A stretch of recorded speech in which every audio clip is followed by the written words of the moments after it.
इस छोटे से लेक्चर का टॉपिक है अपना स्केलर और वेक्टर। मतलब हम जो सिर्फ डायरेक्शन है या नहीं ना, इससे थोड़ा सा आगे की सोच है इसमें।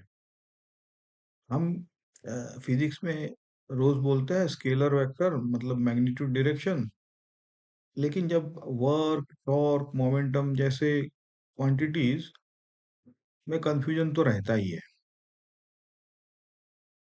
तो यहाँ पे ये यही है कि स्केलर वर्सेस वेक्टर का ये जो कॉन्सेप्ट, डेप्थ तो नहीं कहूंगा मैं, लेकिन थोड़ा सा लेट अस से थोड़ा अलग वे में या कुछ और करके और एग्जाम ओरिएंटेड तरीके से भी यहाँ क्लियर करने की कोशिश है।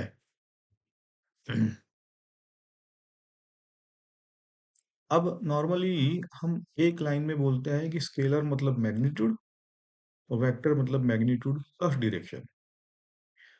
ये बिल्कुल गलत तो नहीं है, लेकिन अक्सर स्टूडेंट कंफ्यूज हो जाते हैं। जैसे वर्क और एनर्जी स्केलर क्यों है, टॉर्क और मोमेंटम वेक्टर क्यों है ना। ये दो खास जानबूझ के चुने हैं, क्योंकि यही है जो कंफ्यूजन लाते हैं। तो यहाँ इस छोटे से टॉक में हम स्केलर और वेक्टर को एक मतलब कंपेयर करेंगे और उनके जो रूल्स है, ये जो बेसिकली कॉम्बिनेशन कहेंगे, कॉम्बिनेशन के रूल के थ्रू ही इनको हम देखने की कोशिश करेंगे। और एंड तक कुछ कॉमन एग्जाम ट्रैप्स है, जैसे कौन स्केलर है, कौन वेक्टर है, कौन नेगेटिव हो सकता है ना। ये सब कोशिश है कि क्लियर हो जाए ऐसा। थोड़ा बट अभी थोड़ा सा हिस्टोरिकल कॉन्टेक्स्ट देखते हैं। देखो, जैसे गैलीलियो और न्यूटन के टाइम से फोर्सेस और वेलोसिटीज की डायरेक्शन तो इम्पोर्टेंट थी, क्योंकि ये काम तभी से शुरू हो गया। लेकिन क्या करते थे वो लोग कि कंपोनेंट बेस्ड नोटेशन और ज्योमेट्री बेस्ड मतलब ज्योमेट्री करके कंपोनेंट करके, जैसे फोर्सेस है तो एक्स वाई जेड डायरेक्शन में रिजॉल्व करते थे, उसकी ज्योमेट्री बनाते थे और हर डायरेक्शन के लिए अलग इक्वेशन लिखो। पर जैसे जैसे प्रॉब्लम्स कॉम्प्लेक्स होते गए, जैसे मतलब है ना, जैसे अगले मैथमेटिशियंस थे जिन्होंने सीधा थ्री डी मोशन को कैप्चर करने की कोशिश की। फिर होता है रोटेशन, इलेक्ट्रोमैग्नेटिज्म। तो इनमें ना कंपोनेंट बाय कंपोनेंट लिखना कम्बरसम हो रहा था, और एक पूरा पिक्चर मिल जाए तो इसीलिए कोशिश थी।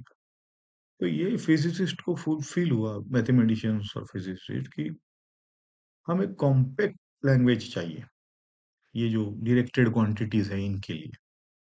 हाँ, तो फिर क्या मतलब कौन, इसमें एडिशन सब्ट्रैक्शन प्रोडक्ट सब क्लियर हो जाए, और क्लियर हो जाएगा मतलब एक रूल बनाना पड़ेगा, है ना। तो इसी नीड से धीरे धीरे आज जो हम वेक्टर फॉर्मलिज्म यूज करते हैं या वेक्टर अलजीब्रा, वो इवॉल्व हुआ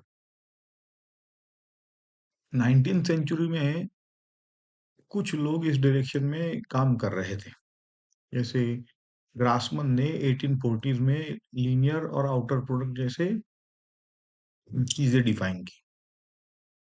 फिर हैमिल्टन ने क्वार्टरनियंस बनाए, जो फोर कंपोनेंट सिस्टम थे। ये बड़ा बड़ा ही मैथमेटिकल काम था, तो जिससे डायरेक्शन और रोटेशन हैंडल की जा सकती थी। अब ये काम पे हम अभी चर्चा नहीं करेंगे, आगे बढ़ते हैं।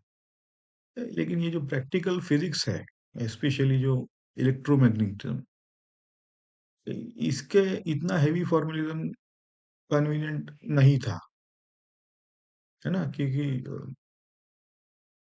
जो जैसे ये गिब्स थे, फिर हेविसाइड थे, ये इन लोगों का यहाँ पे रोल था इन एक्चुअली ये इलेक्ट्रोमैग्नेटिज्म के इक्वेशन में नोटेशन को इन्होंने सिंप्लीफाई किया।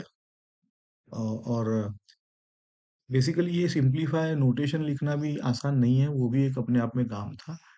एनीवेज, तो इन्होंने क्या किया कि सिर्फ 3 कंपोनेंट वेक्टर्स लिए और 2 की ऑपरेशन, जैसे हम लोग डॉट प्रोडक्ट, क्रॉस प्रोडक्ट, तो ये इन्होंने इसको पॉलिश्ड वे में हमारे सामने रखा। और ये जो 20th सेंचुरी के शुरू में ये जो गिब्स हेवीसाइड वेक्टर नोटेशन है, जो आज हम यूज़ करते हैं मैकेनिक्स और इलेक्ट्रॉनिक्स, वो स्टैंडर्ड बन गया। तो जैसे कहा मैंने, सीबीएसई जेईई में जो वेक्टर लैंग्वेज हम और आप पढ़ते हैं, वो इसी हिस्टोरिकल इवोल्यूशन का रिजल्ट है। बस थोड़ा सा मैं आपको बस बैकग्राउंड देना चाहा, होपफुली बड़ा बैकग्राउंड 2 स्लाइड में तो नहीं आएगा, बट फिर भी एनीवेज। अब आगे बढ़ते हैं, तो सबसे पहले हम ऑपरेशनल व्यू देखते हैं, जैसे स्केलर्स। तो जैसे मास, टेम्परेचर, टाइम आपको पता है, इनको हम सिंपल नंबर लाइन पे ऐड कर सकते हैं, जैसे 2 केजी प्लस 3 केजी, कुछ नहीं होगा, सिंपल 5 केजी होगा। 20 प्लस 5 डिग्री तो होगा 25 डिग्री। अब वेक्टर्स में जैसे डिस्प्लेसमेंट, वेलोसिटी, फोर्सेस आप जानते हो, इनको हम क्या करते हैं, हेड टू टेल या पैरेललोग्राम, इनसे ऐड करते हैं। यानी सिर्फ नंबर्स नहीं, यहाँ डायरेक्शन भी ध्यान में रखनी पड़ती है। तो इम्पोर्टेंट बात क्या है, वेक्टर क्वांटिटी मतलब ये वो है कि जहाँ वेक्टर एडिशन के रूल्स फॉलो होता है, समझे आप? सिर्फ मतलब आप डायरेक्शन डायरेक्शन करते हैं हम, बट हम एडिशन के कैसे ऐड करें, तो वो रूल फॉलो करें, तो that is what vector is anyway. तो हर चीज जिसका नाम डायरेक्शन के साथ आता है, जरूरी नहीं कि वो वेक्टर है, समझे यहाँ पे? अच्छा, तो स्केलर वर्सेस वेक्टर का असली डिफरेंस इस बात में है कि आप उनको कैसे ऐड या कंबाइन करते हो, बस यही कन्वे करना है।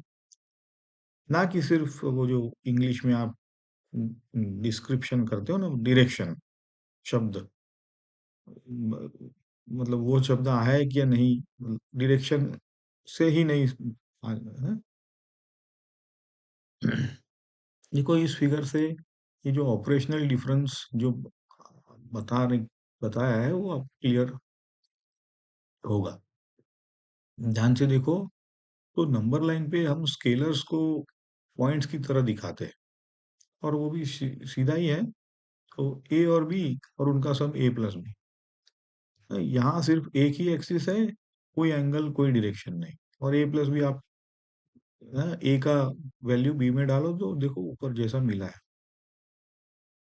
तो नीचे देखो, वेक्टर्स के लिए हम प्लेन में एरोज ड्रॉ करते हैं। पहले वेक्टर ए ओरिजिन से, फिर वेक्टर बी को वेक्टर ए के हेड से, आपको जैसे जानते हो, और फिर रिजल्टेंट हम लिखते हैं vector A plus vector B, origin से सीधा फाइनल पॉइंट तक।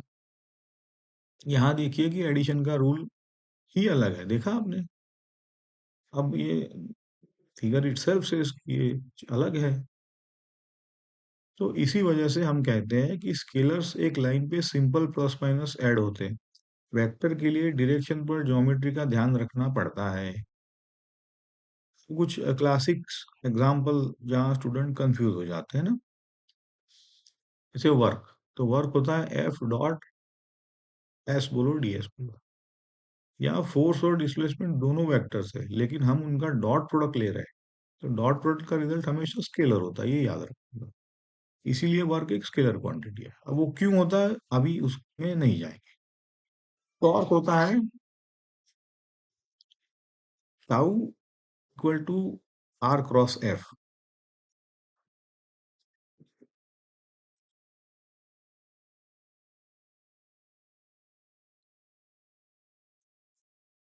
हाँ, यहाँ क्रॉस प्रोडक्ट है, इसका रिजल्ट वेक्टर होता है, जिसका डायरेक्शन रोटेशन के एक्सिस के अलोंग होता है, राइट हैंड रूल से।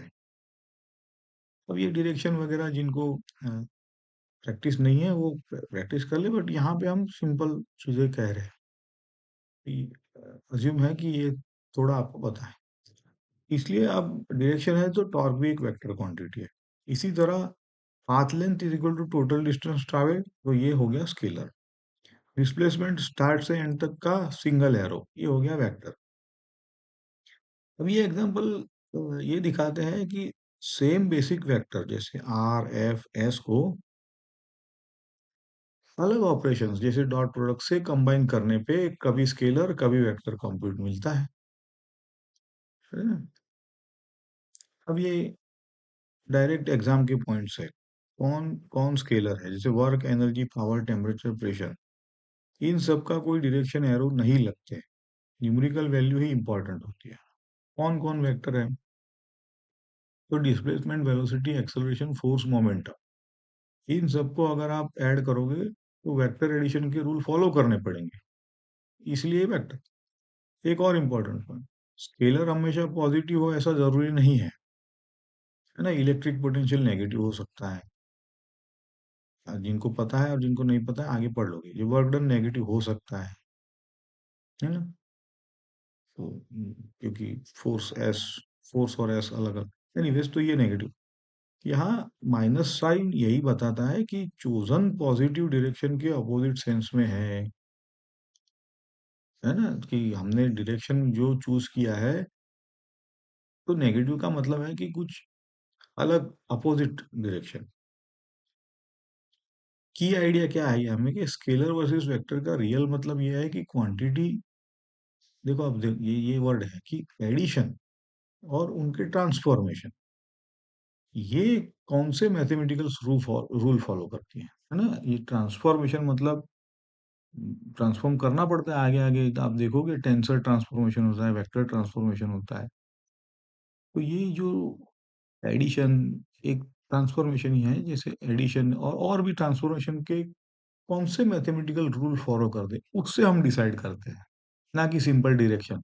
जस्ट तो ये सिर्फ इतना नहीं कि जैसे कहा कि स्टेटमेंट में डायरेक्शन का वर्ड लिखा है कि नहीं है। अगर आप ये सोच अपना लोगे तो सीबीएसई जेई के स्केलर वेक्टर वाले कॉन्सेप्चुअल सवाल काफी आसान लगने लगे। हालांकि ये सिर्फ सोच नहीं है, थोड़ी ट्रांसफॉर्मेशन के दो चार प्रैक्टिस जैसे करोगे तो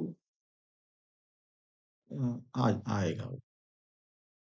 चलो यहीं पे हम इसको एंड करेंगे, और ये एक हम सोचे कि इसको थोड़ा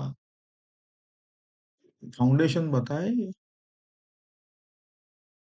और बाद के चैप्टर्स में जैसे आप kinematics, work energy, rotational motion खास करके, तो इसमें आपको scalar versus vector clear idea help करेगा, और वहां पे ये पक्का भी होगा। Thank you.